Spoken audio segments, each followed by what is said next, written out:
Today, I'm finally upgrading the AC units. I've talked about it. They're the Furrion Chill 15,500 BTU rooftop units. There is the controller. If you don't buy the Furrions in a package, you got to buy everything separately. I will tell you that sometimes through Camping World, eBay, and Amazon, you can buy the parts cheaper. And what I mean by parts is you got to have the controller. I'm single zoning this bus, so these are the old FACC12 SA-BL, which is black. These are the older style units, and what I mean by older style is the thermistor, not thermostat, thermistor, this is what supplies the temperature for the unit, is actually up inside of the box that's inside of the AC unit. It's absolutely stupid. So there's a bunch of different kits you can buy. There are different fixes for this. Here's what I did.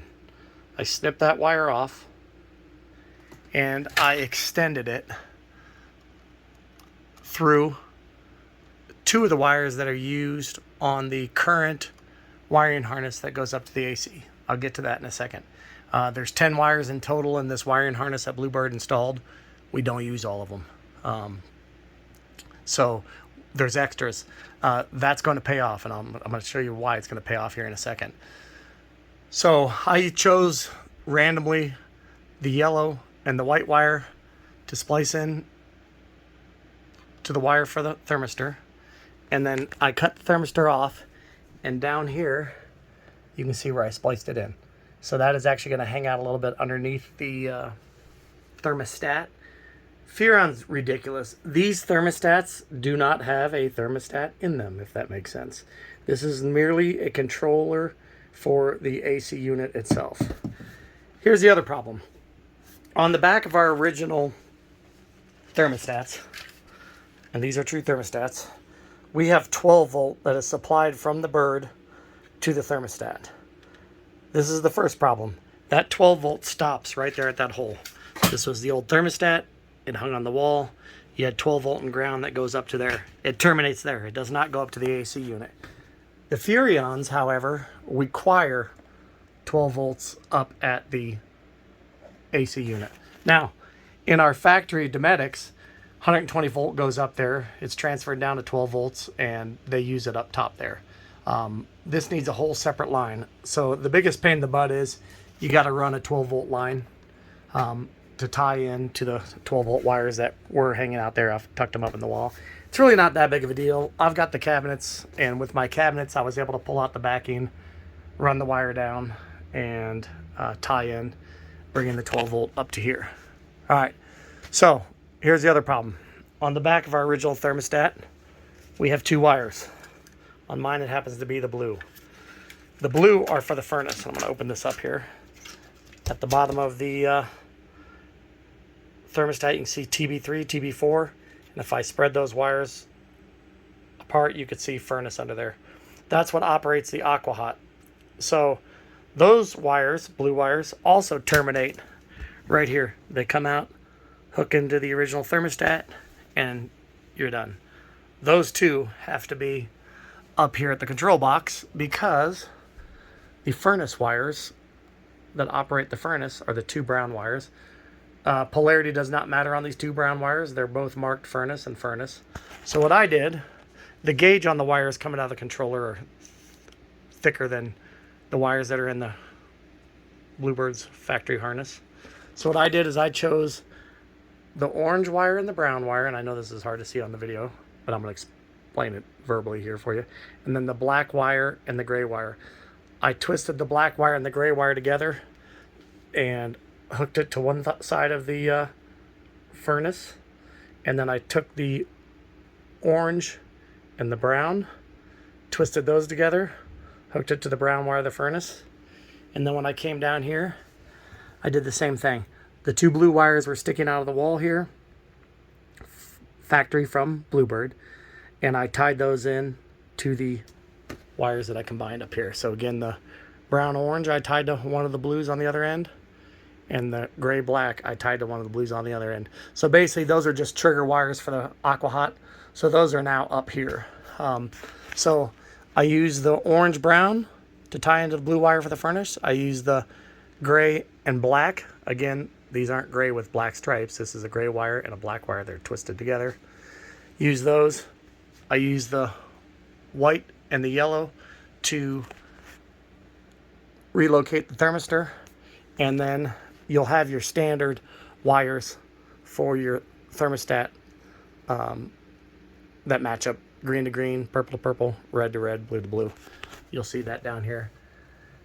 So our buses basically, with the factory OEM thermostat, they more or less operate as the brain. Even though there is a controller up in the original Dometic units, these are truly the kind of the brain of it, in terms of how electricity and signal passes.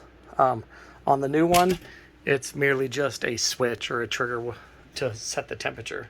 So in the front, it's different because the front thermostat only operates an AC unit. And so there's no aqua hot, at least on my 95 wide body, tied to this unit. So again, I'm not going to need the gray and the black, which I twisted together because those were triggers for the furnace. I'm not going to need the orange or the brown, which I twisted together, which served as the other trigger for the furnace because there is no furnace on the front one. I am going to use my yellow and white to relocate the thermistor, and then I have my standard red, green, purple, and blue that I'm going to use for the thermostat. The 12 volt is here. This is what comes out of the bus, 12 volt. I need to get that 12 volt up there. You can see where I've run the wire so far. I went through the bays. It's coming down through here, coming out, going through the speaker, and it's sitting here. I'm having a little bit of trouble. It's not going to be that big of a deal, but I got to run it through the wall here. That will get spliced in to here, red to red, black to black. That sends the 12 volt all the way up to the unit. Bam, I got my 12 volt up. And these are the wiring for the thermostat and for the thermistor. Again, I want to focus in on here. Here is the thermistor from Furrion. It's the stupidest design. I don't know why you would put a thermistor inside of the control box right up by where the air comes out. Here's the problem it causes. You can set your temperature for 70 degrees inside the bus, and it's going to shut down way before it ever gets to 70 because up there in the ceiling it's at 70. Or it's at 70 degrees there where it's coming out, but it never reached 70 degrees inside the coach. You have to relocate this. I will tell you that they have now come out with a new control box and a new thermostat that puts the thermistor in the thermostat like they should be. It's just not a big deal to relocate this thing. Now, I will tell you, I'm also not sure of resistance and if this is going to be an issue, but other people on the internet have done it. There's a lot of forums where people have talked about this. I watch Arizona Expert, AZ Expert on YouTube. He is extremely frustrated with this whole conundrum. He's been back to a unit several times where it just hasn't functioned right because of the shutting down early before it reaches temperature. I think if he had simply relocated this, he would have been fine. Some people will just pull this out, pop it through the diverter that goes in the ceiling, which is right here. This is diverter, and they'll let it hang out on the side. I went with Furrion because they're priced right. They get really good reviews. They're quiet. You do have the option on these decorative covers if you want to put an LED or order one with an LED. The thermostat that I have is a premium thermostat. It has a light switch to turn it on, but they're neutral in terms of the inside of the bus.